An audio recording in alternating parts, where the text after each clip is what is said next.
atardecer. No sé si alguien se lo perdió.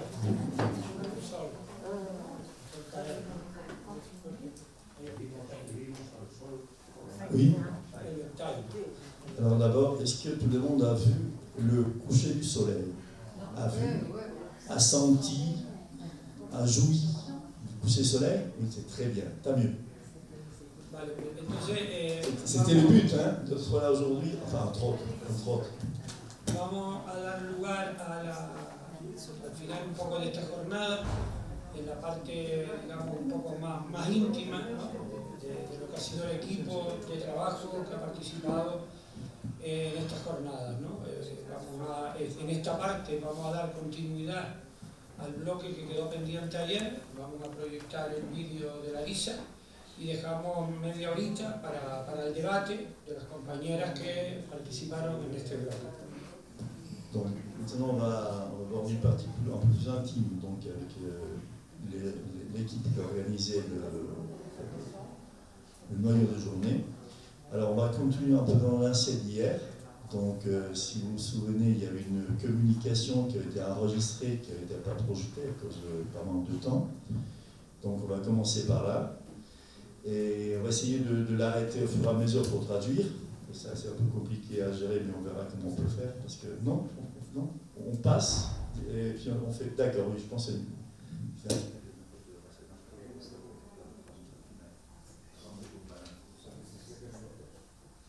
Bon, c'est 17 minutes, je vais essayer de prendre des notes au fur et à mesure. Anoto y intento, oui. Oui, je pense que je vais prendre des notes en bonne synthèse. Donc, après la discussion qui est restée en attente donc, de toute la séance sur les femmes, et puis après il y aura une espèce de conclusion, donc le tour de la question. Non, et on va peut-être essayer después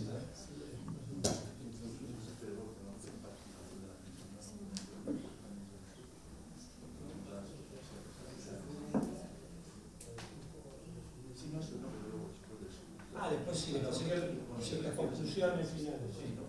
Sí. Después de terminar este bloque, pues tanto Mohan como Jorge, los que estuvieron Tassadí coordinando las distintas áreas, hacer una valoración más o menos general y donde la gente pueda participar e intercambiar opiniones, ¿no? como cierre. Voilà, c'est un peu ça. Donc, enfin, pour finir, pour clôturer, parce qu'il faut dîner à 9h, et on fera une espèce de synthèse de l'état de la question, le tour de la question, les coordinateurs et la coordinatrice, déjà la coordinatrice et le coordinateur, et avec la participation est demandée, donc pour faire un peu, on fera des conclusions comme ça. Voilà, on prendra acte de tout ça, et voilà. Porque luego al documento que se pasó el otro día, sí que ya se han recibido aportaciones, más las que la gente quiera hacer ahí, las incorporamos. Voilà, donc parce que les documents que vous avez reçus de recommandations, il y a déjà des gens qui ont apporté des contributions, des amendements, et c'est possible de le faire sur place, et sinon on va donner fait quelques jours, non, éventuellement pour les envoyer.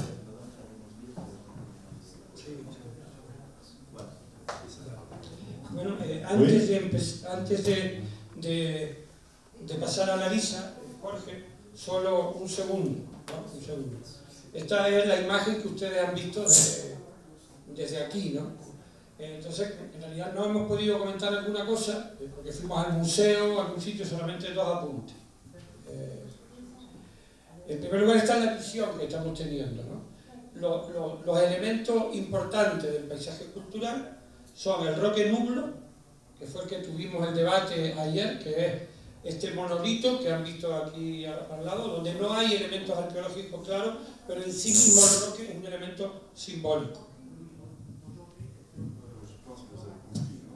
Alors, le Roque Nublo, qui a fait l'objet hier d'une discussion toponymique très technique, et où il n'y a pas d'éléments archéologiques vraiment importants, mais la marque de son paysage et la sémantisation du paysage est évidente.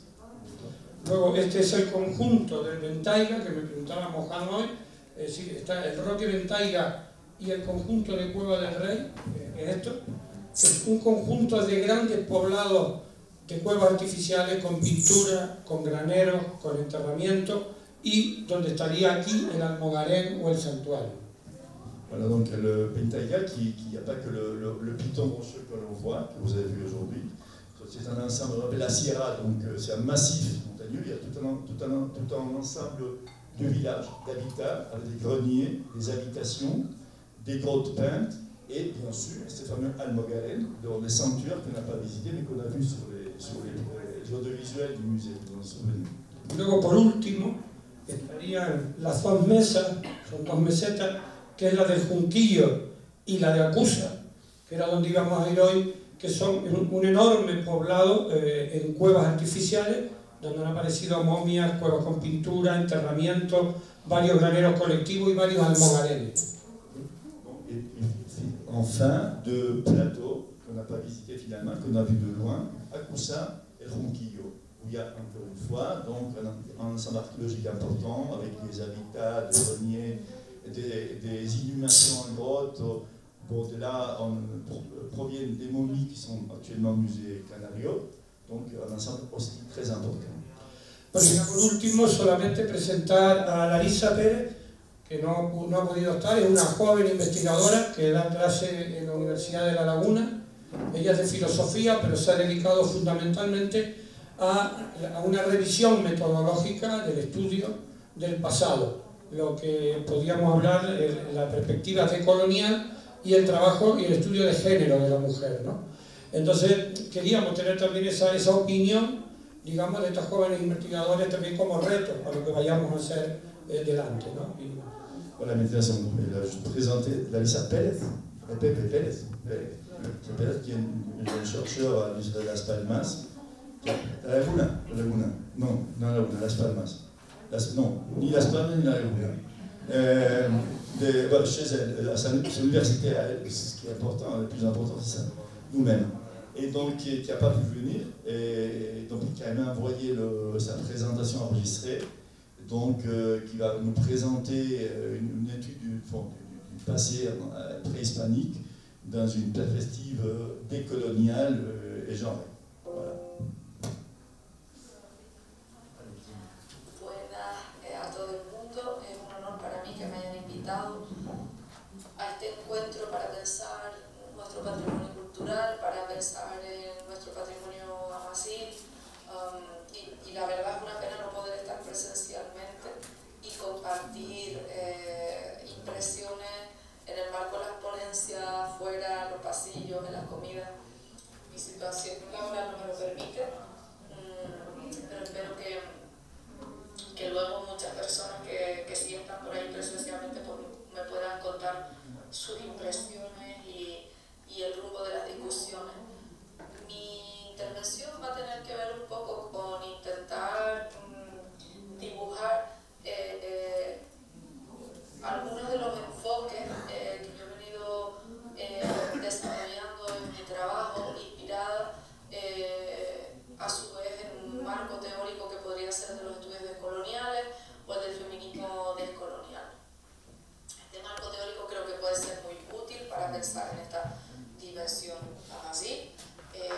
En primer lugar porque no es una dimensión que haya sido abordada, o al menos no abordada como tal, con extensión y profundidad a lo largo de la historia de Canarias y de la historia de la investigación en patrimonio en particular. Esto tiene una explicación bastante sencilla que se puede rastrear en otros territorios también, donde existe un patrimonio precolonial, y es que se ha puesto el acento en todos aquellos elementos culturales que de alguna manera vinculan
va a tener un lugar que va a ser disputado, desde la religión, ¿no? Que es quien en los momentos iniciales va a decidir quién tiene el estatus ontológico de persona y quién tiene un estatus ontológico que está por debajo y que por tanto pues, puede ser expuesta a diversos regímenes de explotación o a la esclavización.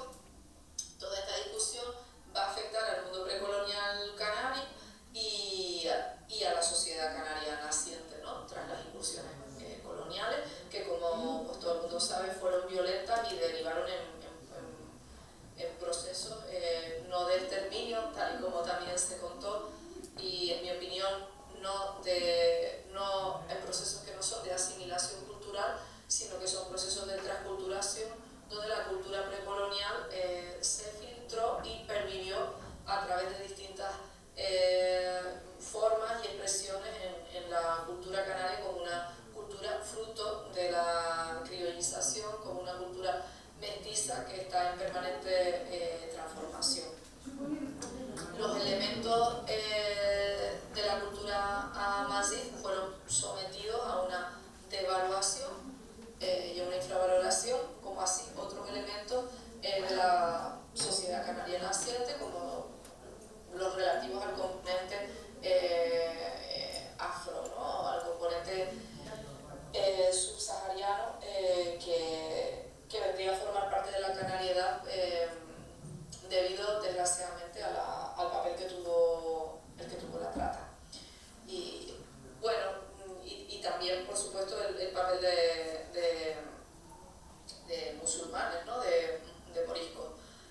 En todo este entramado, en donde se va a situar en una posición desventajosa todo lo que no venga de la tradición europea, lo amazigh va a ser ocultado, va a ser pensado bajo diferentes máscaras también, y estas máscaras van a hacer que lo amazigh también se lea o se resignifique en una clave muy eurocéntrica.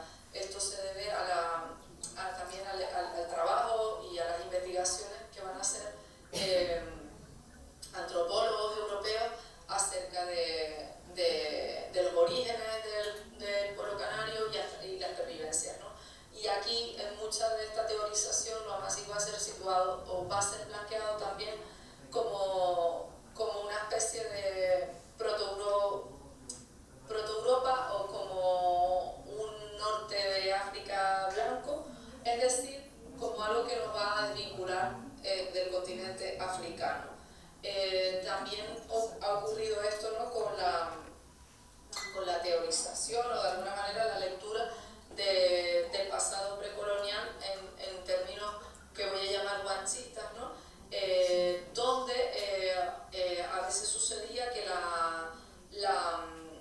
en la romantización también que implica la relectura del pasado en situaciones de violencia colonial como la que se ha vivido en Canarias,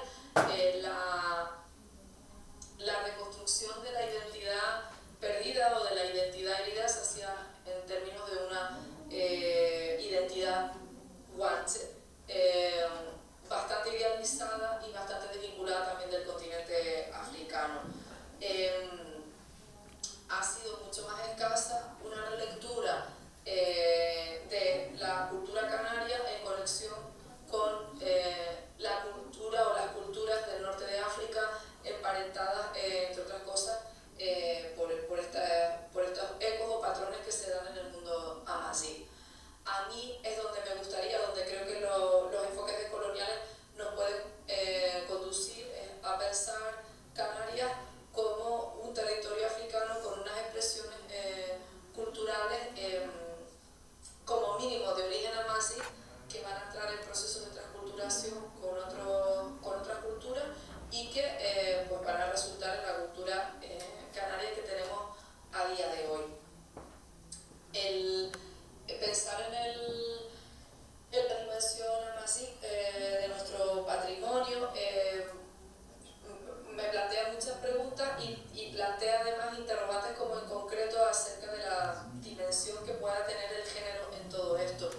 sea, ¿cuál es el papel de las mujeres canarias en todo esto? ¿Cuál era el papel en las sociedades precoloniales? ¿Cuál ha sido el papel en la sociedad canaria posterior? Y es difícil abordar este asunto porque los enfoques eurocéntricos eran enfoques no solo racistas, ¿no? Donde había una jerarquía ontológica donde se situaban unos pueblos por encima de otros, sino también sexistas, donde se situaba a la mujer en una situación desventajosa que hace que no se fijara la atención sobre ella, las crónicas, que la mirada que hay fuera masculina, o que la investigación arqueológica en última instancia pues mantuviera enfoques que las mantenían, pues, valga la redundancia, en plano secundario, o que eran enfoques androcéntricos directamente, ¿no? Donde los roles que pudieran tener las mujeres canarias eran reducidos, simplificados o malinterpretados. Se sabe que la sociedad canaria, pues, había prácticas que divergían del enfoque o la estructuración de la sociedad que trae consigo los colonizadores, ¿no? Que, como hemos dicho, era una estructuración racial, pero también una estructuración genérica, donde la diversidad de cuerpos o la diversidad de identidades que hubiera en las islas acaba siendo redefinida en base a una clasificación binaria, que es la de género, hombres, mujeres, y desde un enfoque además heterocentrado, ¿no? ¿Cuál fuera la organización precedente? No lo sabemos, es difícil de calibrar. Es verdad que hay evidencia de que no era igual en todas las islas, no era homogénea esta organización. También hay evidencia de aspectos que nos vinculan con lecturas, si no matriarcales, pues sí con rasgos de matrilinealidad, con roles que difieren de los roles que van a adquirir la sociedad moderna, los cuerpos que van a ser leídos como mujeres, y también elementos que nos hacen dudar de que existiera una clasificación exclusivamente binaria de los cuerpos, que nos hace pensar la posibilidad de otras identidades o de otras orientaciones del deseo. Hay incluso, pues, estudios, yo no soy nada experta en arqueología, pero sé que hay estudios que avanzan discusiones acerca de figuras que han sido interpretadas ¿no? como masculinas o como femeninas, y que de pronto quizá plantean figuras más ambivalentes. Toda esta conversación en la que yo, pues, como filósofa tengo un poco que decir, porque es una tarea, ¿no? propia de otras disciplinas, sí que creo que se puede ver enriquecida por esta idea que nos traen los estudios coloniales, que es la de que la organización social precedente no es la misma que la que acaba instaurada cuando se volvía de la colonialidad, que sería la palabra para resumir todas las jerarquías de poder que se van a entretejer, y que además algunos de los elementos precoloniales pueden resistir a la colonialidad y persistir a lo largo del tiempo, otorgando rasgos particulares a nuestra sociedad, al rol que han tenido las mujeres o al rol de las otras identidades disidentes a lo largo de la historia. Algo que creo también que puede ser interesante o que yo podría aportar a la conversación es la pregunta que tengo, sin respuesta, acerca de cuál es el rol de lo amazigh en nuestra sociedad actual. A mí me problematiza hablar de herencia porque es verdad que tendemos a hablar de esta dimensión cultural como algo del pasado, como si otras dimensiones estuvieran en el presente y esta no, y es mentira, ¿no? Los procesos de transculturación hacen que los elementos se recreen, se contaminen a lo largo del tiempo. Esta dimensión presente de lo amazigh nos plantea preguntas acerca de cómo inscribirnos en el mundo amazigh actual, y este es uno de esos espacios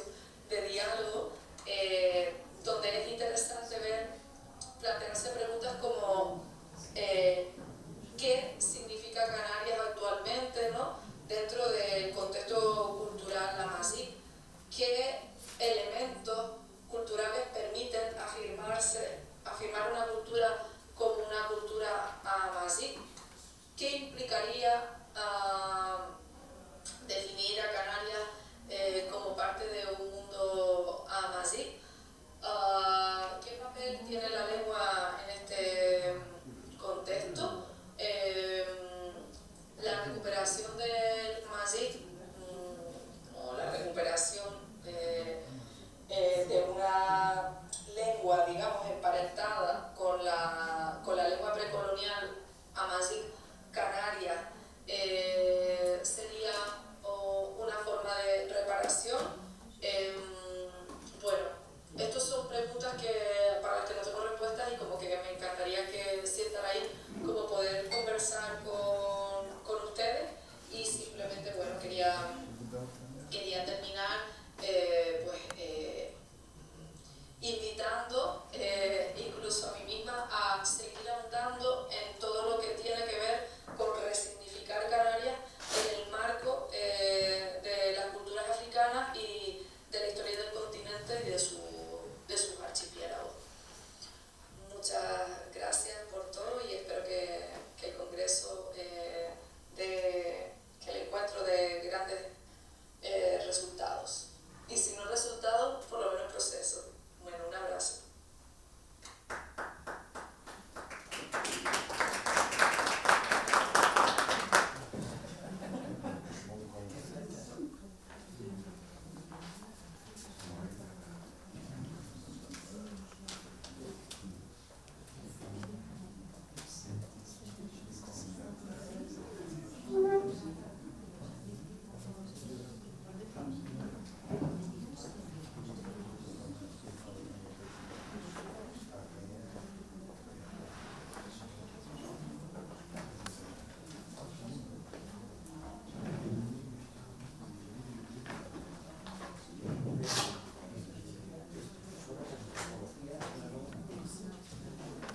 Non.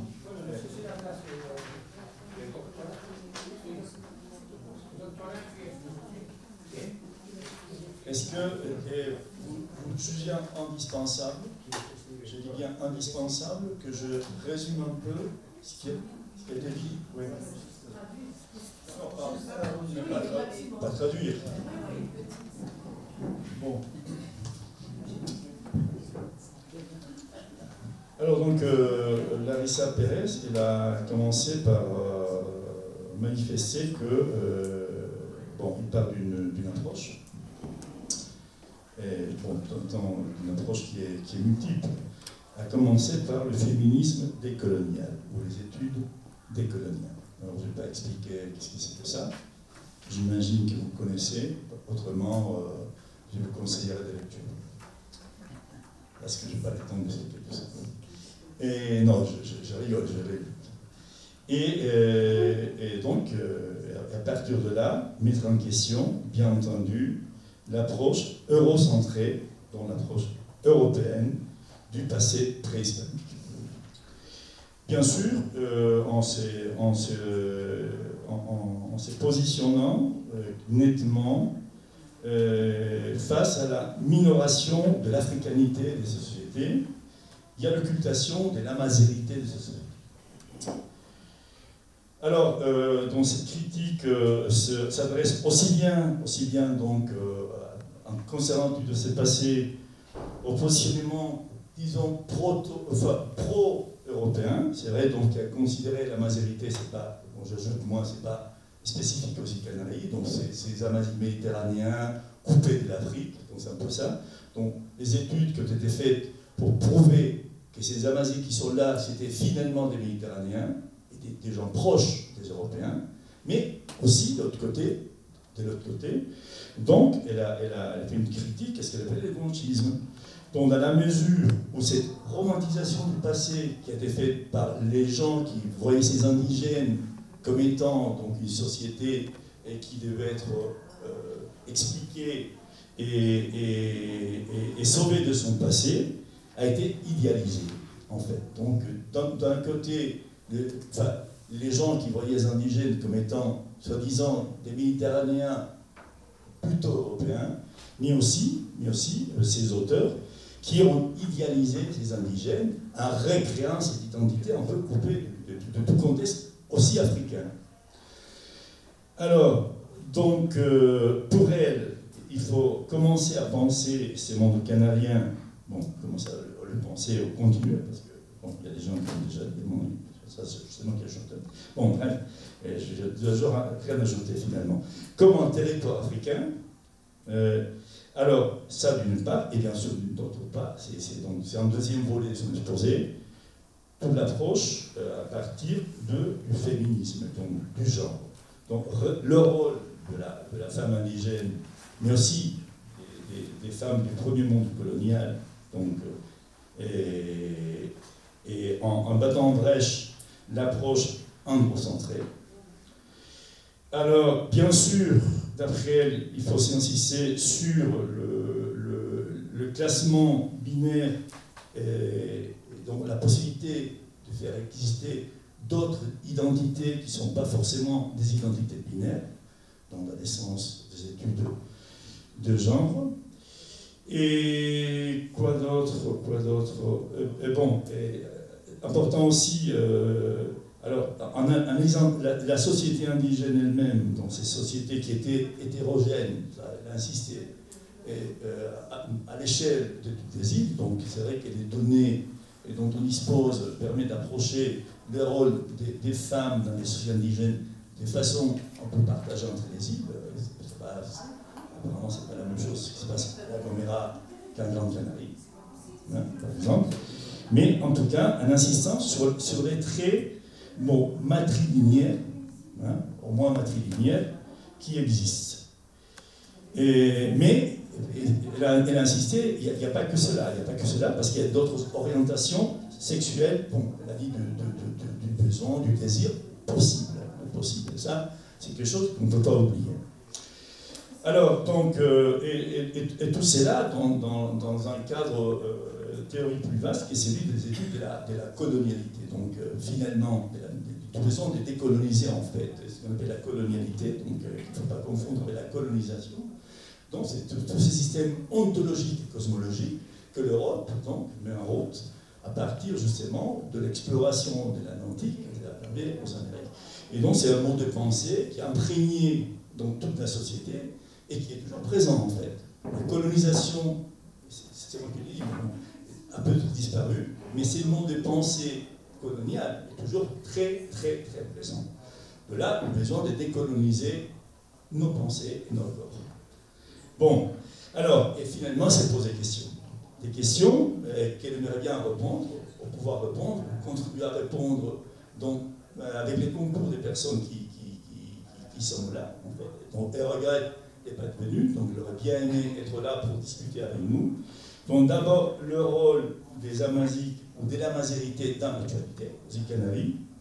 Alors, c'est même la nécessité de réfléchir sur ces concepts de patrimoine de l'héritage, parce que ça s'appelle un passé qui est là, donc, et pour elle, il faut réfléchir depuis le présent, parce que finalement, vous savez, ce legs, cet héritage est ici aujourd'hui, et donc elle obéit à des enjeux et des intérêts d'aujourd'hui.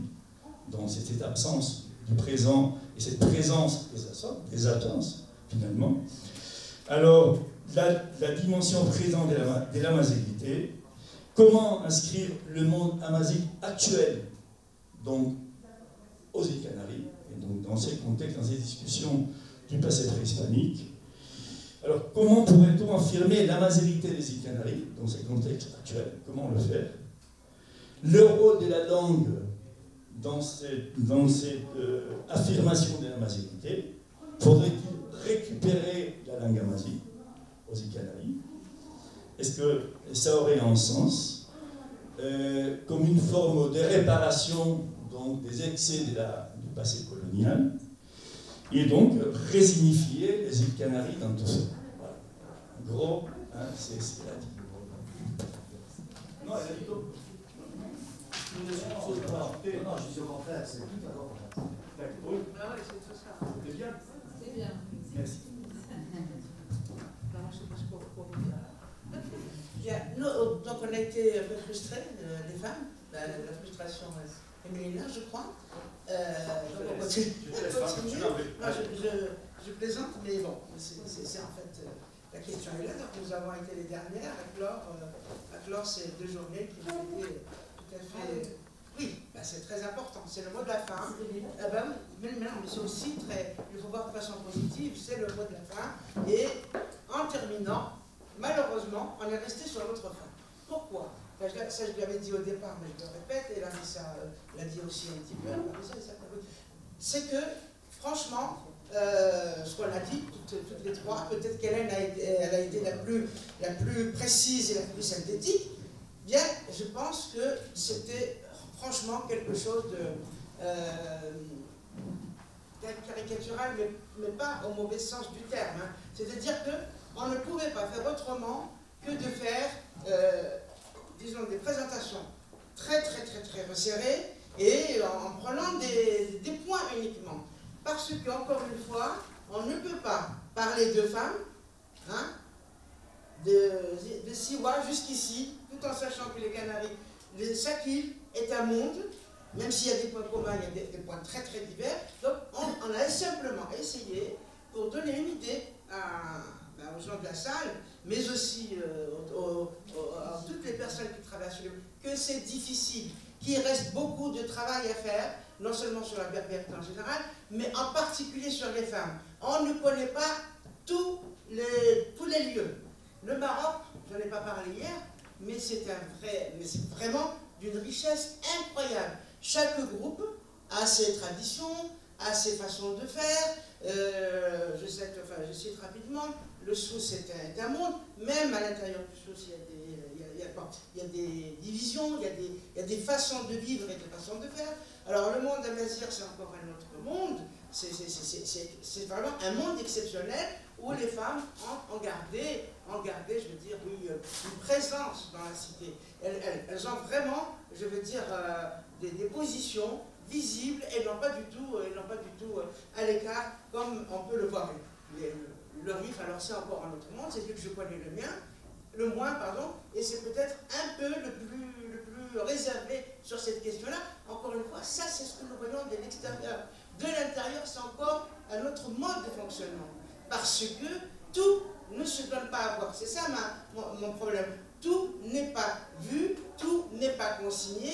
On n'a pas fait un travail de recherche sur tout ce monde-là. Par exemple, si je prends le haut de la classe, les femmes sont présentes. Les femmes sont au travail. Les femmes sont dans les échanges avec les hommes. Mais il y a des poches, par exemple, comme les intertèbres. On a parlé tout à l'heure avec Fatem, j'ai oublié les villages autour d'Azilal, par exemple. Eh bien, c'est encore autre chose. Pourquoi? Parce que là où il y avait des zaouïas, par exemple, eh bien, il y a une influence. Mais ça ne veut pas dire que tout a disparu. C'est en fait ça que je voulais montrer hier. C'est-à-dire que même s'il y a une idéologie patriarcale qui a été présente dans le Nord, et là, merci Nassera, qui nous l'a montré déjà à l'époque romaine. Et on va trouver plus ou moins la même chose, les mêmes comportements avec l'islam. Mais ceci dit, même s'il y a cette couche visible d'idéologie patriarcale, moi ce qui m'intéresse, c'est comment la société invente, comment la société reconfigure et comment en fait le jeu social peut faire revivre la matrinalité. Par exemple, je prends des exemples au Maroc, on connaît des femmes, des groupes par exemple, et bien les femmes sont venues du Sud. C'est des femmes, comme on dit, marabouts, entre guillemets, j'emploie le mot connu. Eh bien, par exemple, ils arrivent dans l'autre classe, ils épousent des hommes normaux, c'est-à-dire non religieux, et après, eh bien, c'est elle qui donne qui impacte le groupe de maraboutis. Ça, ce sont des gens que je connais intimement. Donc nous avons des œuvres. Et en Kabylie, c'est pareil. Par exemple, l'exemple de Cheikh Mohamed Hossein. Eh bien, lui, il est marabout par sa mère. Et quand on parle avec des jeunes, des sociologues, tu te souviens, Brahim Salhi, ben non, il te dit, non, mais ça ne peut pas être comme ça, puisque l'islam c'est ça, puisque la norme c'est ça. C'est ça, moi, qui me... Alors qu'il est marabout par sa mère. Voilà, donc déjà lui, il est devenu marabout grâce à la mère. Et ensuite, qu'est-ce qui va se passer? Alors je vous donne un mythe, vous ne devinerez jamais. Eh bien, le fameux Mohamed El Qassim n'a pas d'enfant mâle, n'a pas du tout d'enfant d'ailleurs. Enfin si, il a eu un fils qui est mort. Et en plus, là, pour les gens qui travaillent sur le religieux, je vous conseille de parce qu'il est exceptionnel. Parce qu'il est à la fois dans l'islam, mais en même temps, comment est-ce qu'il réforme ça d'une façon extraordinaire. Par exemple, le pèlerinage, dites-moi, la prière et tout. C'est très intéressant. Si vous posez des questions, je vais vous dire. Ensuite, qu'est-ce qui prend la suite? Eh bien, c'est sa sœur. Et là, je m'adresse au Touareg, mais ça rappelle quelque chose. Vous voyez? C'est la sœur qui prend la place du frère. Mais elle ne fait pas que pratiquer. Elle est devenue Qutb. Qutb, c'est, je sais plus, là, il y a quelqu'un, comment on traduit? Qutb, c'est une espèce de pilier dans la confrérie, dans les confréries musulmanes. Donc, dans Rahmania, la sœur, elle est devenue Qutb. C'est invraisemblable. Et c'est elle, donc, qui va réunir les, comment dirais-je, les pèlerins, les confrères. Mais c'est exceptionnel. Mais là, on ne le dit pas. On ne le dit pas. Mais c'est invraisemblable. Quand vous voyez le tombeau de cette femme et toutes les visites qu'on va lui rendre, elle aussi, donc, elle jouait un rôle extraordinaire. Je vais plus loin. Dans le sud algérien, la Zawiya Al-Hamel, à Boussaada, c'est encore une femme, une Kabyle, celle-là, qui est mariée donc, avec un gars de Boussaada, dans la c'est elle qui va devenir chef de confrérie. Et en plus, elle va se battre contre les Français, elle va se battre contre ses beaux-frères, elle va faire un travail énorme de récupération, non seulement de la tradition confrérie, mais aussi de ce repositionnement des femmes qui a existé, bon, après qui a perdu, mais qui est revitalisé à chaque fois qu'il y a donc une espèce d'interstice, eh bien la matrinalité. Et je disais encore hier, je revenais à la guerre d'Algérie, ben pendant la guerre d'Algérie, beaucoup de femmes repartent, des orphelins sont recueillis par leurs oncles maternels, alors que la loi, c'est les oncles paternels. Mais moi, j'en connais pas mal, on ne recensait pas, ils sont tous, en situation de crise, eh bien, on repart dans la famille maternelle, et c'est l'oncle maternel qui devient, alors que le tuteur normal en islam, c'est l'oncle paternel. C'est quand même invraisemblable. Donc ce sont ces choses-là que je voulais dire hier, en allant encore si vous voulez, plus avant. Donc, et ensuite, vous savez que vous habitez, qui sont les puritaines des puritaines des puritains. Mais les femmes, on ne les voit pas, vraiment. Mais simplement, il faut savoir qu'à l'intérieur de ces sociétés, il y avait des femmes qui se chargeaient de l'éducation des femmes et qui avaient un pouvoir qu'on appelle les laveuses de mort, Tim Sebdin, et voilà. Et Sebdin, elles jouaient un peu le rôle d'intermédiaire entre les hommes et les femmes, et elles avaient un rôle tout à fait important. Alors, je ne voulais pas citer que ce cas-là, mais dans leur texte coutumier, dans leur Nil, ils appellent ça le Nil, eh bien, il y a une clause qui dit que, en situation de guerre, quand il y a des impossibilités, les femmes peuvent ouvrir le rideau et faire de la politique, être sur la scène politique.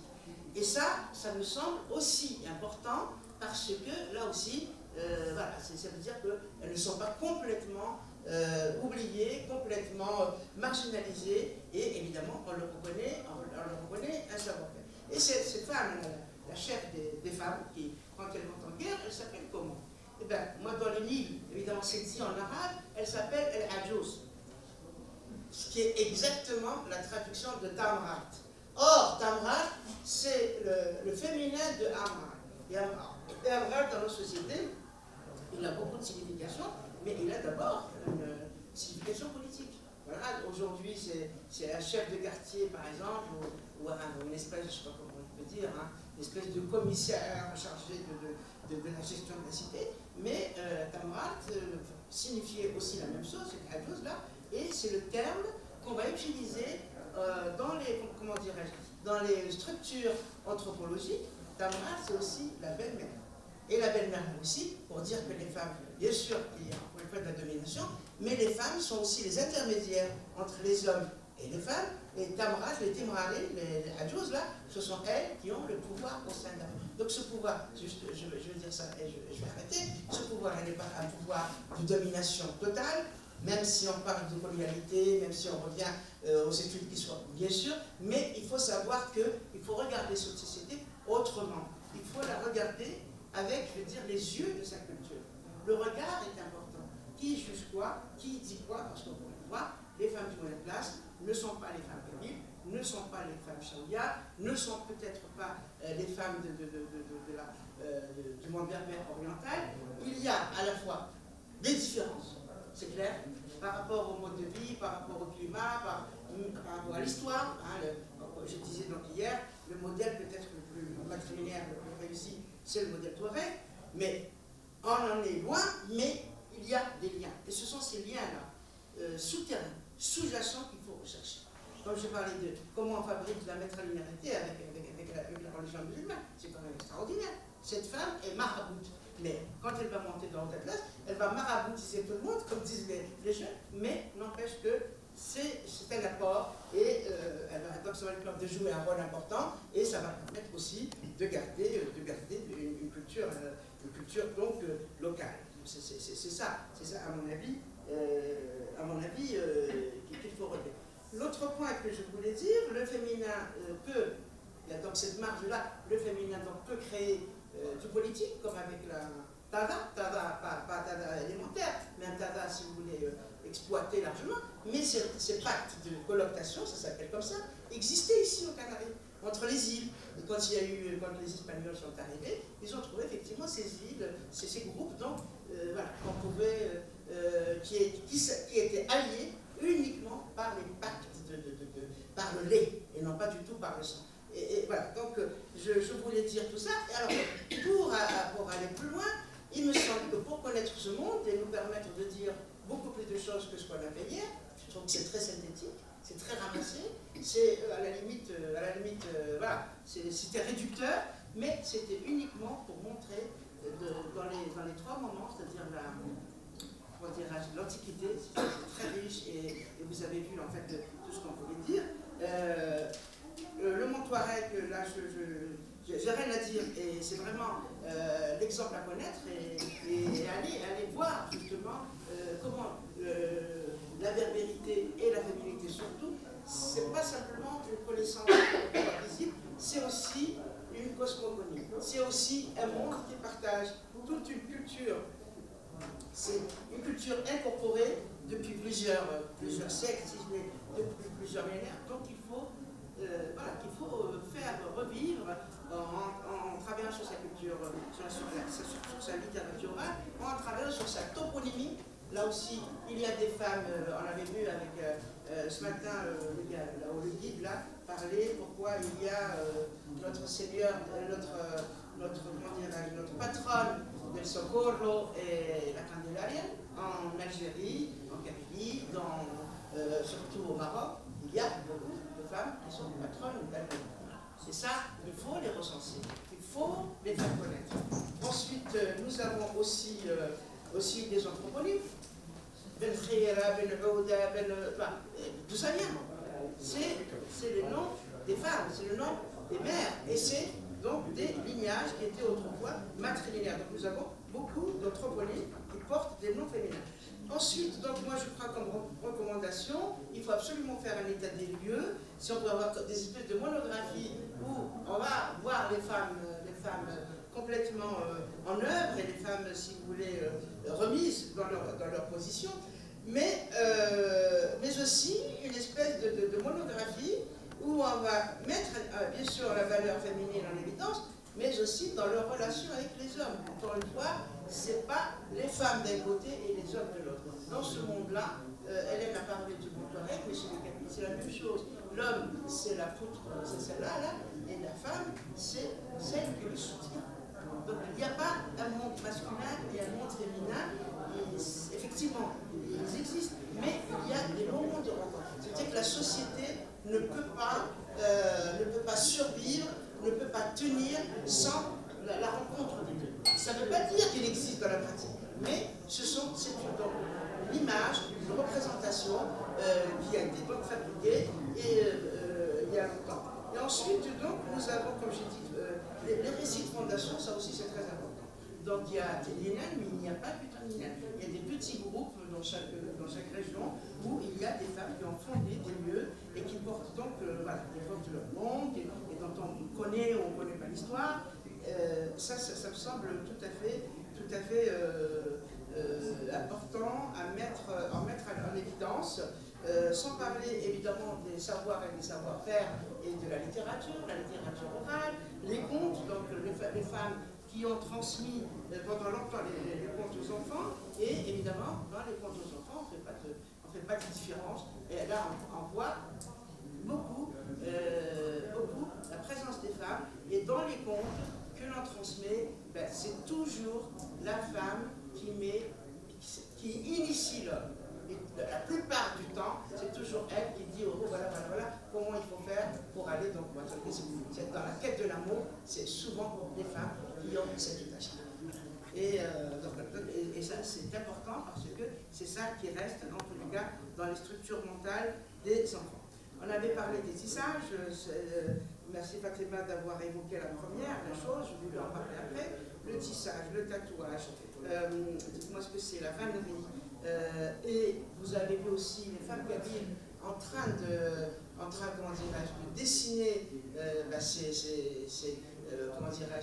ces signes, que ce soit des tifinards ou que ce soit de la symbolique proto-méditerranéenne, je n'en sais rien, je ne peux pas vous dire la datation, mais en tous les cas, ce qui est important, c'est que dans les tissages, dans le tatouage, dans les peintures murales, vous voyez, ce sont les mêmes de Siwa jusqu'au Canaries, je ne sais pas, en tous les cas, dans toute cette Afrique du Nord, les signes, ces signes-là sont les mêmes, donc voilà. Donc je pense qu'il y a des codes là aussi qu'il faut confier à des spécialistes pour savoir. Mais en tous les cas, pour les tatouages, il y a une collecte de signification. Je ne sais pas si c'est la même lecture qu'on en fait ici, et, enfin, au Maroc et en Algérie, mais elle existe. Il y a même des termes abstraits. On dessine, par exemple, on représente la grenouille, la libellule, le crapaud, enfin, bref, le scorpion, le serpent, qui est des signes de fertilité, mais aussi des signes abstraits. Eh bien, on représente la nostalgie. Ça, je le sais. Au Maroc, ils l'appellent Amek. Nostalgie, poésie, mais on l'a aussi chez les Kabyles. La nostalgie, la liberté, le départ, le vol de l'oiseau, etc., etc. Donc ce sont des choses qu'il faut vraiment assembler, rassembler, essayer de le comprendre. Et bien sûr, nous avons ce à quoi on nous a toujours assigné, la cuisine. La cuisine ne doit pas être une assignation, la cuisine doit être un art. Et là, pourquoi je vous cite tout ça? C'est premièrement pour dire que c'est important que c'est divers et varié, mais aussi, c'est surtout pour dire que dans la transmission de cette langue, que dans la transmission de cette culture, il faut reconnaître, il faut le reconnaître, ce savoir. Il faut le reconnaître, cette aptitude à donner, à transmettre, et ce n'est que comme ça que l'on ne va pas, si vous voulez, discriminer, et je ne vais pas dévaloriser la culture des femmes. C'est en les revalorisant, c'est en reconnaissant tout ce que je viens de dire, qu'on peut leur rendre leur dignité, et c'est comme ça qu'elles peuvent peut-être prendre toute la place qu'elles doivent avoir dans la société. Et c'est comme ça qu'elles peuvent être, si vous voulez, être reconnues dans leur groupe, par leurs enfants, par leurs petits-enfants, parce que la césure, c'est finalement, elle peut se produire aussi à l'intérieur. Elle n'est pas simplement par les États ou par les langues dominantes. C'est nous-mêmes, étant influencés par les cultures dominantes, ayant été à l'école, ayant été d'autres codes, parce qu'il s'agit de codes de lecture qui, à un moment donné, ont s'est coupés de cette réalité-là. Voilà. Donc c'est très très très important, et ce n'est que comme ça, être reconnu dans leur rôle, dans leur maternité, dans ce qu'elles sont dans la vie, qu'on peut avoir des mères conscientes dans l'éducation de leurs enfants, et pour finir, donc elles doivent aussi être reconnues dans la cité comme citoyennes à part entière, et que les hommes ne parlent pas pour elles, et la vérité ne peut être revitalisée, reconsidérée que si nos hommes nous regardent comme des femmes à part entière. Il faut les éduquer. Hein. Oui, bien sûr. Il faut éduquer les hommes. Je voudrais dire quelque chose. Oh, attends. que je parle en tant que m'adresser à toi? Oui.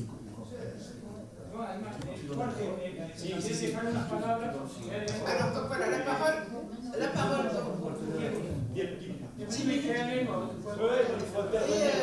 Et voilà, vous ajoutez ce qu'il y a, vous critiquez s'il le faut, mais en étant très, très bien.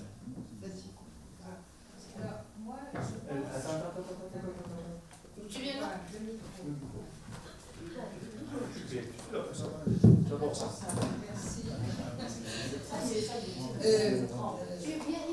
Je pense que tout ce que tu as énuméré est très intéressant à collecter, mais pour avoir une méthode et pour s'appuyer sur une théorie, il faudrait s'inspirer par exemple de tous les travaux qui ont été faits par les courants du matriarcat repensé. Il ne s'agit pas d'un modèle qui est le modèle inversé du patriarcat, bien sûr.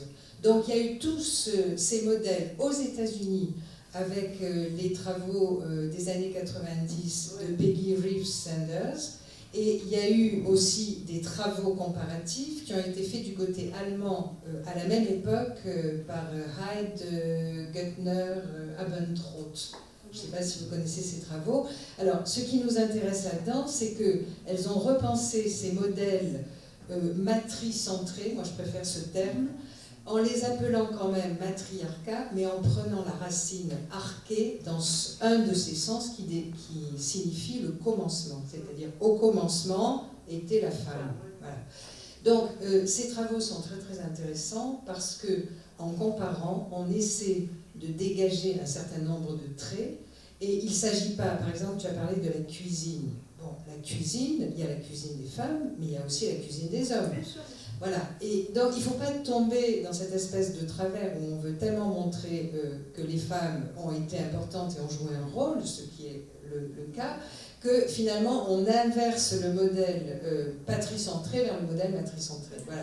C'est un autre modèle, c'est un modèle qui gère la pluralité, la différence différemment. C'est un modèle qui subsiste par exemple à travers les contrats, les pactes de colactation, le rôle du lait dans la politique. Et je dirais que, en effet, le modèle le plus conservé dans ce système-là, c'est le modèle Touareg, puisque pour les Touaregs, ce sont les femmes qui détiennent non seulement les biens collectifs, qu'elles attribuent et qu'elles distribuent aux ayants droit, qui sont leurs descendants, hommes et femmes, mais le pouvoir appartient aux femmes. Donc, les hommes sont considérés comme des représentants des femmes, et quand les femmes ne sont pas d'accord avec la politique menée, comme le racontent les récits Touareg au sujet d'événements très précis, elles mettent leur ceinture, signe d'action, et elles interviennent dans l'Assemblée pour dire ça va pas. Et à ce moment-là, elles destituent celui qui était leur représentant. Donc on a beaucoup d'exemples comme ça, et je veux dire, c'est clair et net dans le monde Touareg. Voilà. Alors, la deuxième chose, c'est que est-ce que, avec les historiens, on aurait des éléments, des archives pour essayer de comprendre comment on en est arrivé là, au nord par exemple. Quelles sont les étapes et qu'est-ce qui reste, voilà. Alors ça, je ne sais pas du tout, il y a peut-être des historiens qui peuvent répondre à ça. Et voilà, donc je crois qu'il faudrait qu'on s'entende sur un modèle à penser ces données que l'on recueille, que l'on collecte, de façon à ne pas partir dans tous les sens. Hein, voilà, et procéder encore une fois de manière thématique et comparative sur des thèmes donnés. Alors je signale au sujet des tatouages qu'on a essayé de faire des synthèses dans l'encyclopédie Berbère. Je ne sais pas ce que ça vaut, mais on a essayé de travailler sur les différentes régions et de montrer que même dans les groupes où il n'y a pas de tatouages, comme les Touaregs, il y a des peintures corporelles qui reprennent les mêmes motifs. Et il y a vraiment une connexion directe avec la cosmologie. Donc on ne parle pas, comment dire, de la forme des motifs, on ne dit pas la grenouille, mais on rapporte ça aux axes du monde qui se croisent, enfin voilà. Donc il y a une logique cosmologique et dynamique aussi. Voilà. Et donc c'est vrai que c'est en lançant ces thèmes comparatifs, il me semble, qu'on pourrait faire des choses qui font avancer la connaissance en travaillant sur les diverses régions, mais ensemble, à partir voilà, de cette approche. Très brièvement, je rejoins ce que propose Hélène et je voudrais insister sur la dimension justement des archives qui sont très importantes, et les archives orales anciennes ainsi que les archives actuelles, celles que nous sommes en train de créer. C'est pour ça que je pense que la question de la matricentralité et la question des femmes en général passe par la question de la collecte de données qui sont souvent dispersées, oubliées, etc. Et aussi, autre élément, dans l'approche que je propose d'autodocumentation, c'est aussi une manière de donner aux femmes elles-mêmes, dans leur cadre, la possibilité de filmer ce qu'elles souhaitent filmer et de ne pas être toujours les objets du regard d'autres personnes. Et donc, ça me semble aussi être très important dans la constitution d'archives qui ne peuvent qu'être multiples, puisqu'avec le développement des smartphones, potentiellement, on a une potentialité d'archives émergente extrêmement importante qu'il faudrait laisser apparaître.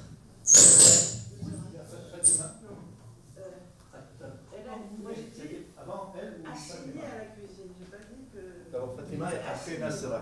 Non, on les assigne, j'ai pas dit que c'était... Merci beaucoup. Je voudrais juste ajouter à tout ce qui a été dit, peut-être que ça va émerger d'un travail qu'on fera ensemble, peut-être, mais la langue, en tant que langue, sa structure et sa relation avec la femme. Parce qu'on dit langue maternelle, et la langue a été portée, et jusqu'à présent, ce sont les femmes qui l'ont transmise beaucoup plus que les hommes. Donc je voudrais ajouter ce côté-là, cette intersection avec la langue elle-même et la femme. Merci.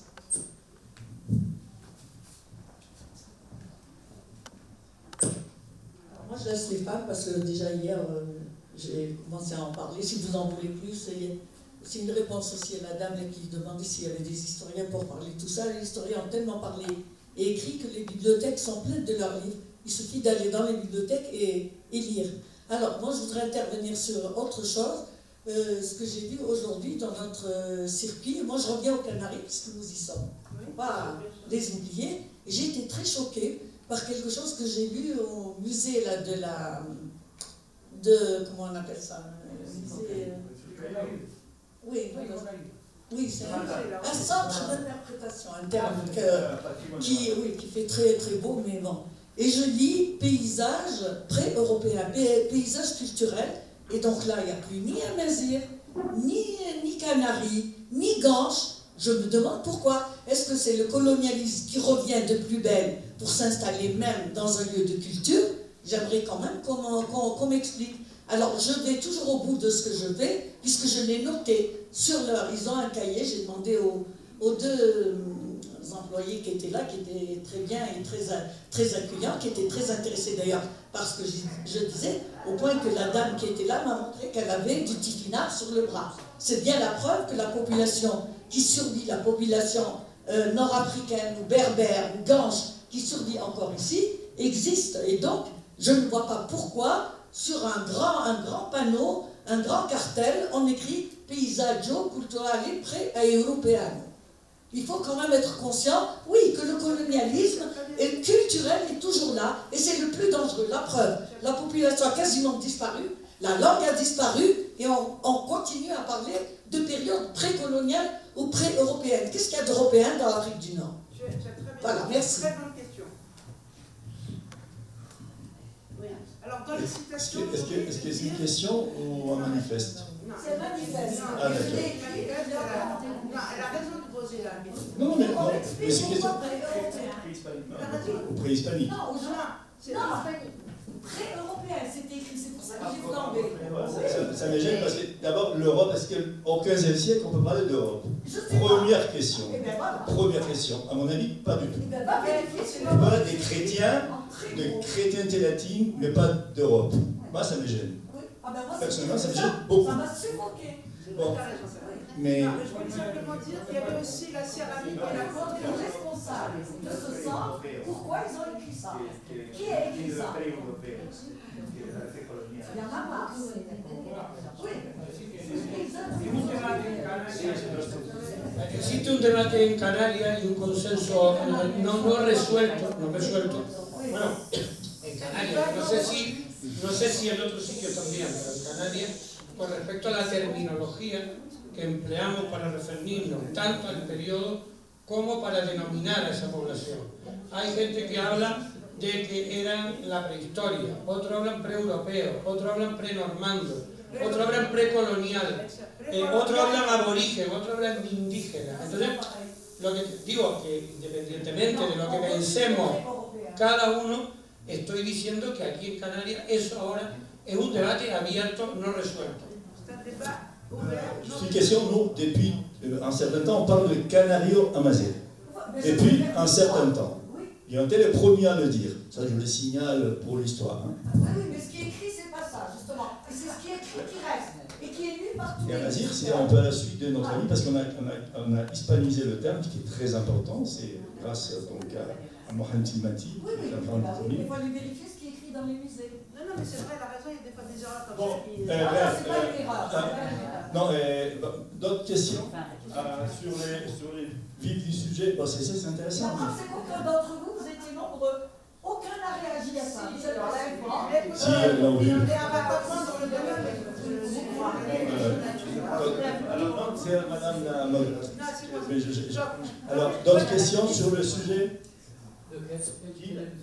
Oui. Sur la session consacrée aux femmes? Non. Sur les hommes. D'accord.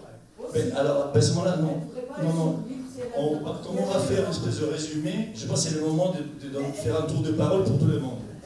Moi, je veux dire, quand je parle des femmes, excusez-moi, ça ne veut pas dire que les hommes sont exclus. Mais ils ne peuvent pas nous exclure. Non, on ne peut pas, c'est impossible. On va faire des enfants. Non, mais le problème, c'est que si on parle des femmes, c'est parce que jusque-là, c'était un objet invisibilisé. Voilà, c'est ça qu'il faut comprendre. Donc, pour la cuisine, il y a des hommes et des femmes. Pour la vannerie, il y a des hommes et des femmes. Pour la, comment c'est bien, pour la céramique, il y a la céramique des femmes, et aussi des hommes qui font de la, etc., etc. Mais si on parle des femmes, c'est pas par essentialisme, c'est pas un féminisme radical, c'est uniquement pour mettre en valeur cette culture amazigh qui n'a pas été reconnue, et les femmes, et à l'intérieur de cette culture, les femmes encore plus. Voilà, c'est tout.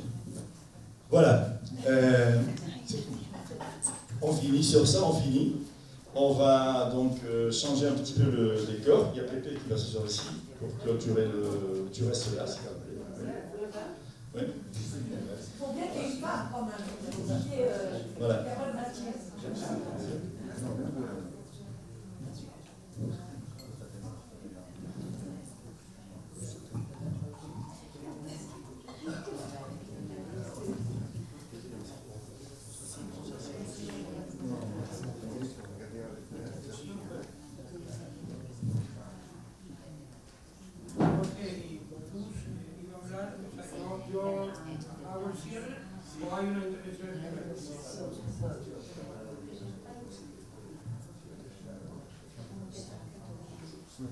Bueno, sí, íbamos a cerrar y yo iba a leer algunas valoraciones generales, ¿no?, de lo que ha sido la jornada, pero si les parece, no sé si Goku o alguien quiere también intervenir o opinar sobre el aspecto general de la jornada, no solamente de los bloques, sino del otro acto que hubo con respecto al legado Amazigh, pues recogemos algunas ideas y luego, si les parece, yo hago un breve resumen de lo que yo hemos considerado que han sido la jornada, que esto tendrá continuidad, esperemos, ¿no?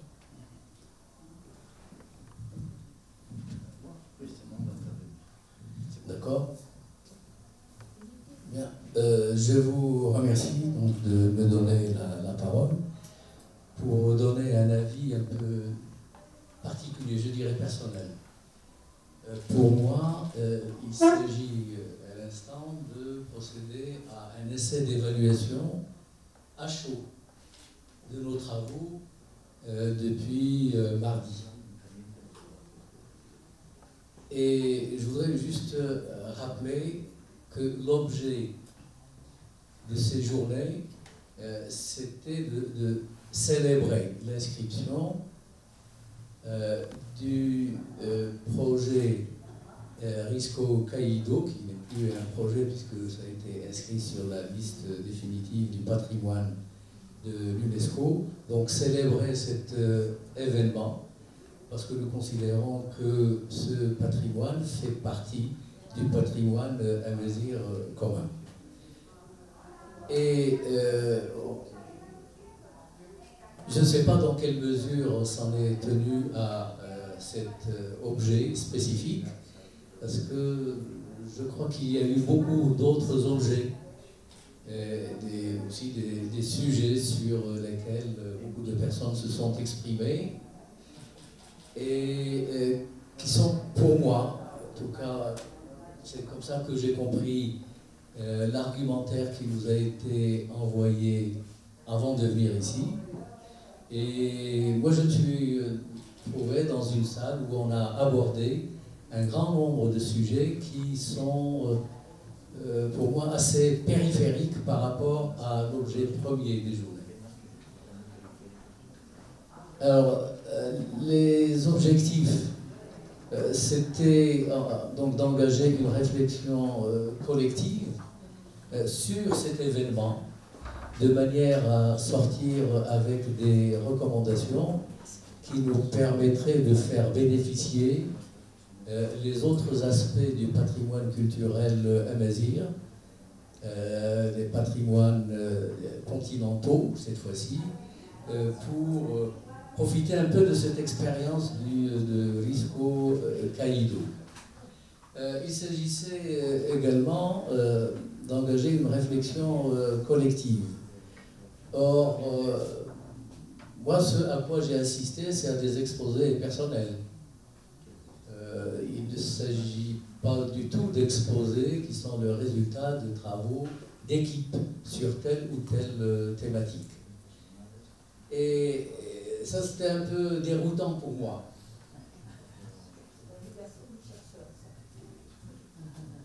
Alors, je ne vais pas réagir à cette réflexion qui, pour moi...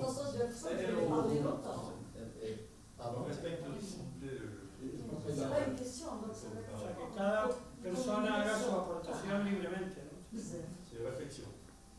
Bon, moi je n'ai aucun problème avec ça, je peux rendre le micro. Non, s'il vous plaît, continuez. Bien, donc je continue puisque la présidence m'autorise à le faire. Non, mais c'est vous qui modérez, c'est vous qui modérez. J'espère que vous avez compris.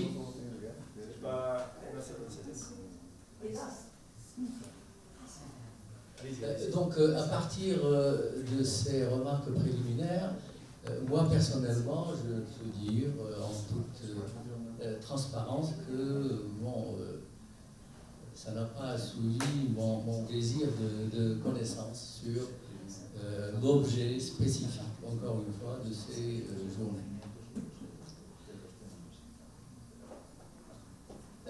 Est-ce que c'est une méprise de... sur... Allez-y, je voulais juste signaler que je prendrai la parole. Allez-y, terminez. Je voulais juste signaler que j'aurais prendre la parole. Après. Allez-y. C'est bizarre. On a quand même participé à un grand nombre de rencontres, ça ne se produit jamais comme ça. Le président aurait dû tout simplement prendre une feuille de papier et inscrire le nom des personnes. Oui, bien sûr. Je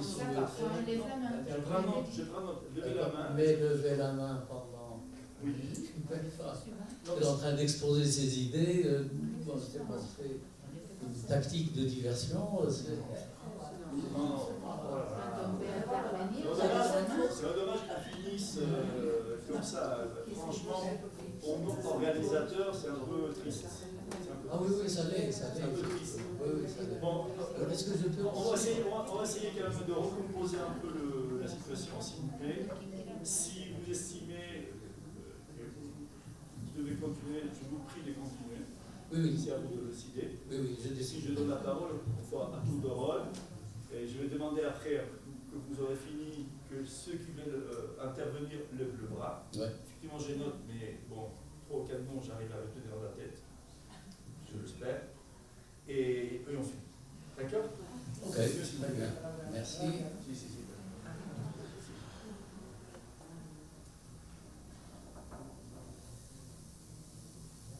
Alors, moi, je m'attendais à des interventions centrées sur le site Erisco Caïd, pour voir ce qu'on en tire comme recommandation, comme leçon, pour enrichir aussi les propositions, peut-être d'autres universités ou peut-être d'autres institutions qui souhaiteraient voir figurer sur les listes indicatives d'autres sites naturels et des sites culturels dans d'autres régions de la Méditerranée.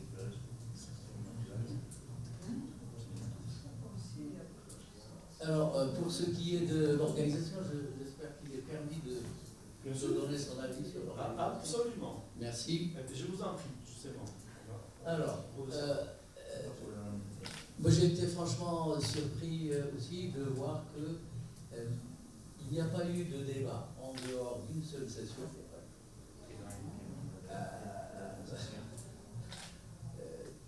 Bon, c'est un peu frustrant parce que on ne vient pas écouter la parole sacro-sainte, on va écouter des chercheurs qui exposent le fruit de leur recherche devant un parterre de collègues qui ont tout à fait les qualifications académiques nécessaires, non seulement assimiler ce qui est dit, mais aussi de réagir avec pertinence. Et malheureusement, ça n'a pas été fait. Alors, un point que je vais aborder qui va vexer, mais je le fais. Je le fais quand même. Alors, il s'agit de l'organisation scientifique de ces journées. Normalement, on devrait voir représenter au sein de la commission scientifique d'autres profils.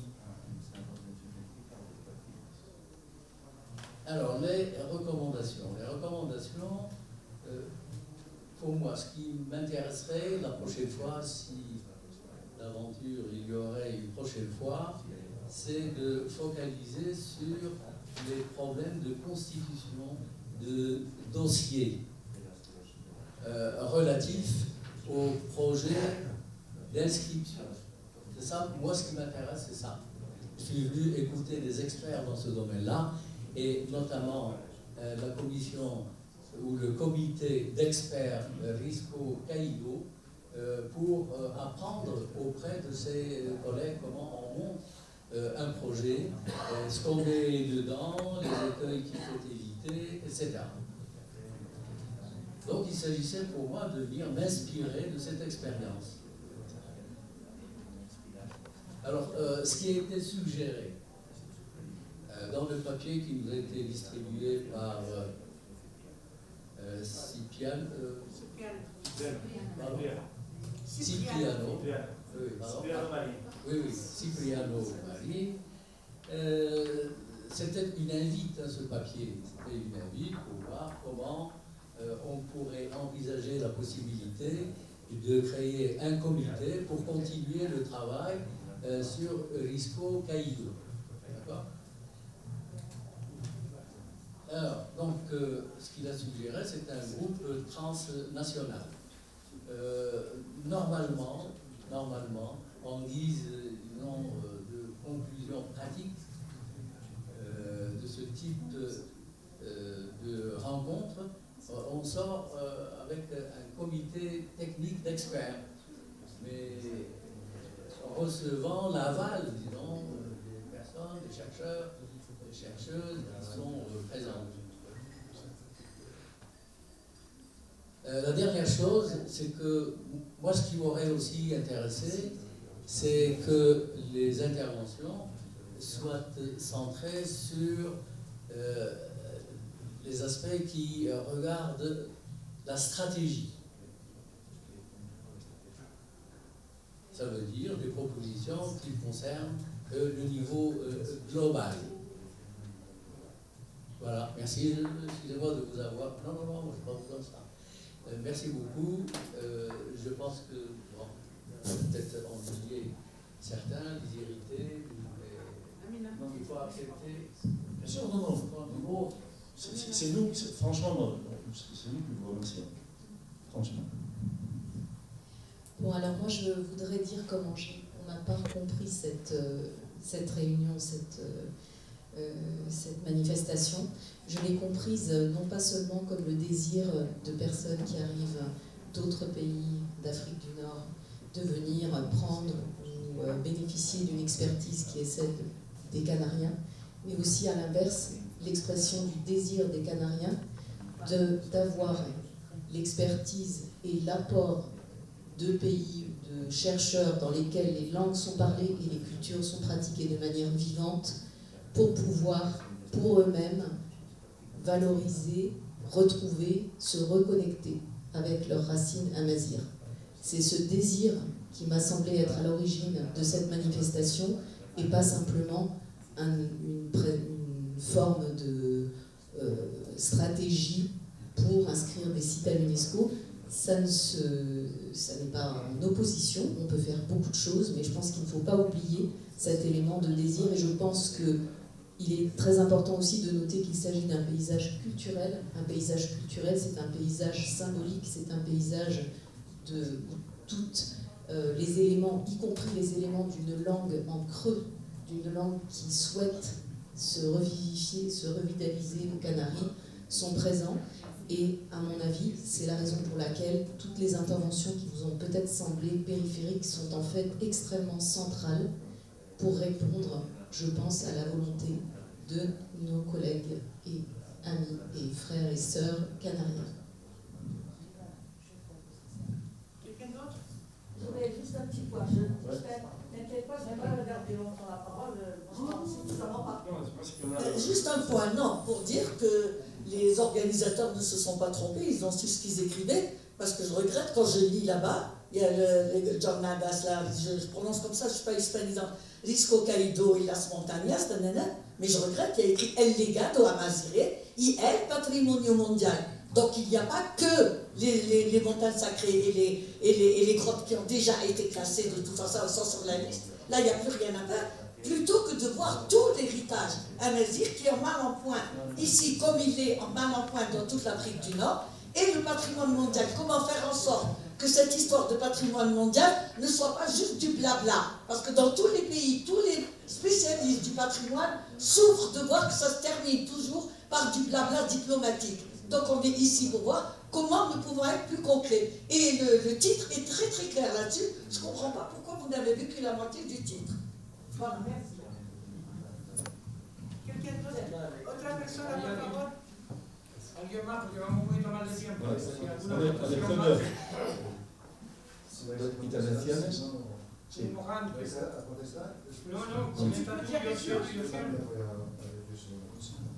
Sí, solo una cosa para aclarar las cosas.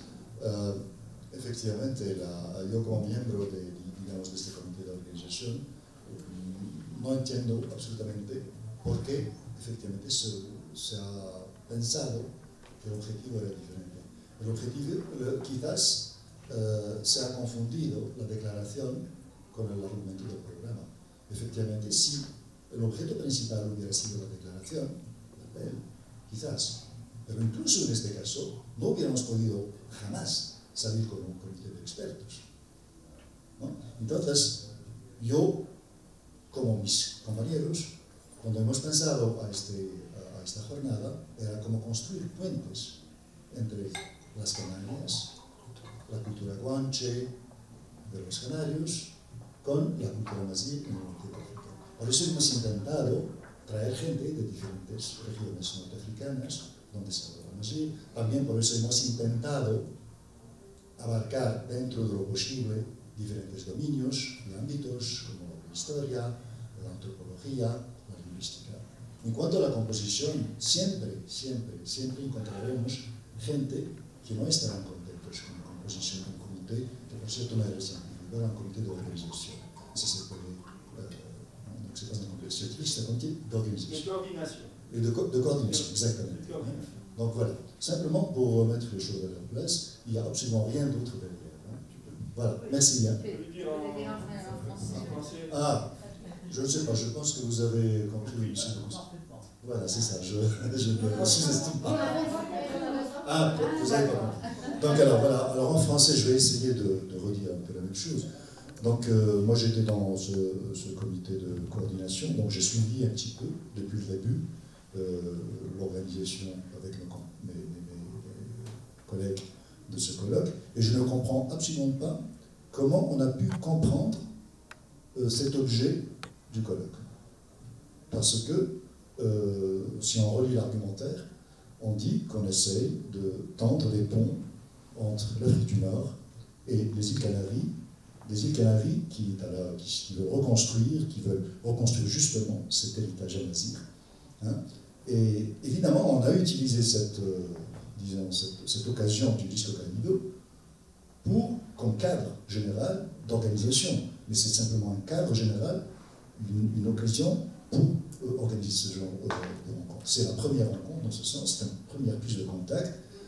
Et c'est pour cela que nous avons essayé de prendre des gens de différentes régions d'Afrique du Nord, pas spécialement les Égyptiens d'ailleurs, hein, pour qu'ils puissent apporter, disons, des contributions sur cet héritage amazigh dans les îles Canaries. Comment trouver des points d'ancrage de cet héritage amazigh canarien dans les cultures nord-africaines. Hein.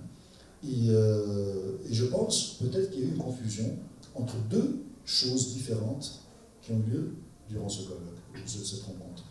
Il y a eu la rencontre en tant que telle, avec des thèmes qui pour moi n'étaient pas du tout périphériques. On peut peut-être parler sur la qualité, je ne sais pas, mais ils n'étaient pas du tout périphériques. Mais il y avait aussi un autre sujet qui a eu lieu en parallèle, c'est la déclaration. Cette déclaration qui a été lue par Sevillano, c'est une chose en parallèle, c'est quelque chose qui va se construire, c'est une déclaration d'intention. C'est une déclaration d'intention. On voudrait bien essayer de voir si à l'avenir, nous pouvons, d'ailleurs ça s'appelle une alliance pour le patrimoine commun. C'est tout. S'il n'y a pas de comité d'experts, impossible de sortir avec des comités d'experts de cette réunion. Voilà, c'est tout. Et il n'y avait vraiment aucune machination, aucune stratégie, rien du tout. Comme tout le monde en probablement fait des erreurs, mais ce qu'on peut pas nous reprocher, c'est qu'il y ait derrière des stratégies. Voilà, c'est tout. Je le dis en toute sincérité.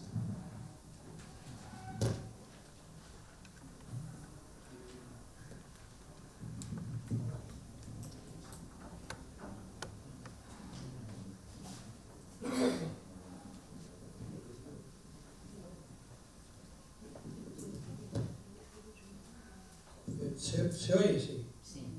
Bueno, vamos a terminar, porque tenemos que terminar en algún momento esta jornada. Y bueno, en primer lugar agradecer todo el esfuerzo que ha habido aquí, la paciencia, disculpar todos los errores que han habido y muchos, ¿no? Porque no es fácil organizar en Canarias una jornada de este tipo. Sí. En Canarias, ¿se lo ha entendido? Non, mais il y a des gens qui disent oui. Ah, qui parlent espagnol? Non, qui disent qu'on traduise. J'ai pas compris. Parce que, à force d'être là, il faut prendre un peu d'air. Bon.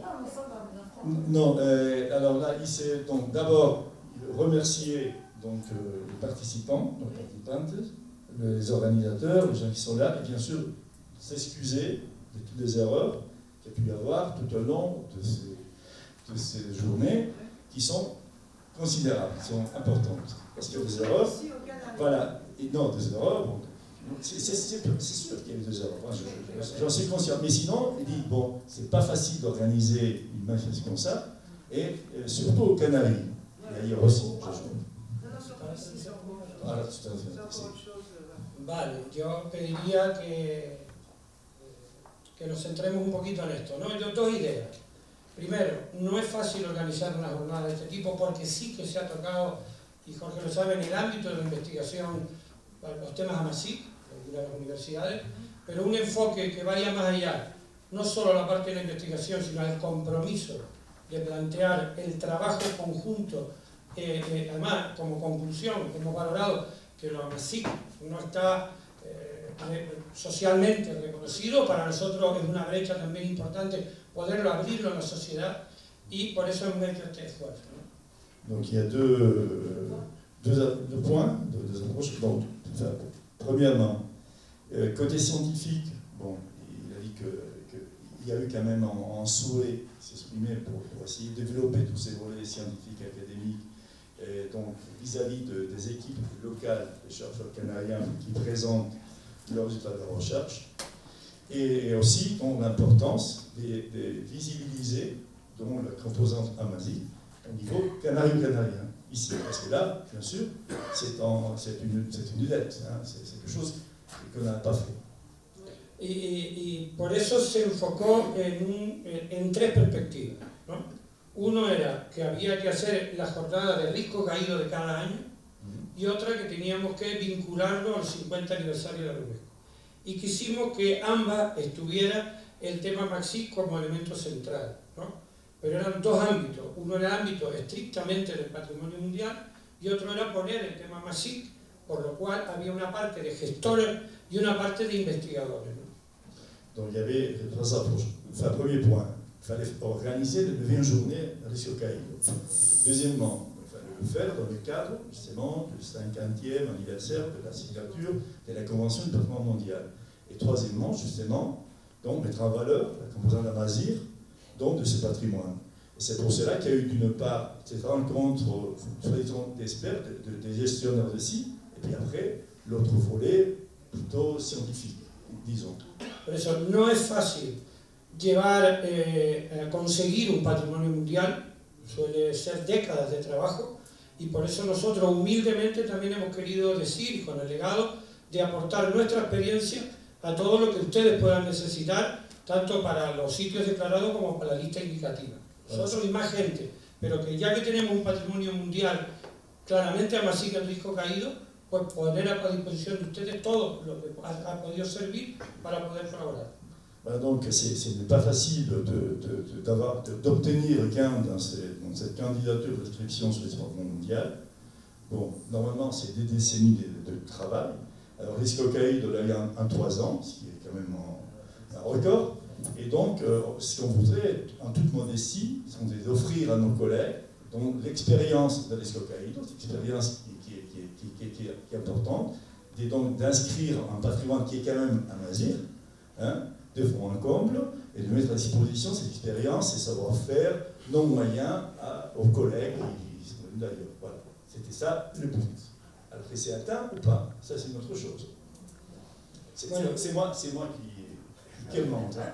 Por eso, cuando sur le PPS, yo quisiera decir que esta jornada también tuvo mucha dificultad ahora de crearla, se aprobaron muy tarde, hemos tenido que estar corriendo para muchísimas cosas organizativas de las cuales ustedes han sido víctimas, y bueno, hemos hecho todo lo posible para que estén ustedes aquí, que ha sido casi milagroso, y bueno, decir que bueno, que estos problemas intentaremos mejorarlo después, pero que somos conscientes que han habido muchos problemas organizativos que quisiéramos enmendar.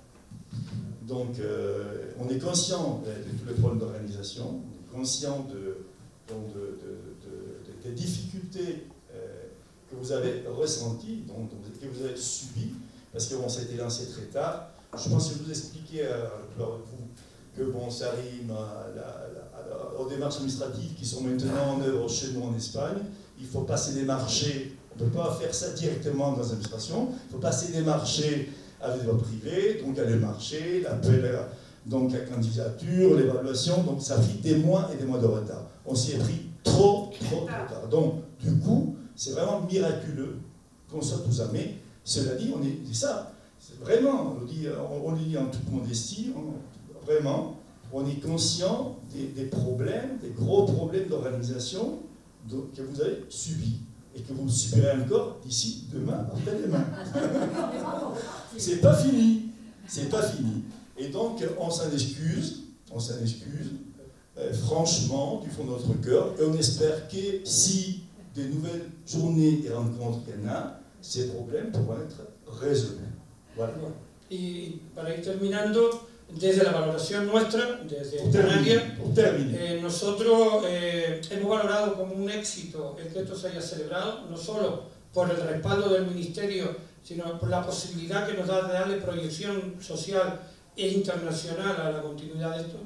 Donc pour nous, ça a été un succès, non seulement parce qu'on a bénéficié du soutien du ministère de la Culture, c'est déjà important au vu de la périphérie, oui, mais bien sûr, mais en plus la possibilité donc de diffuser, de divulguer, de faire connaître ça dans la société.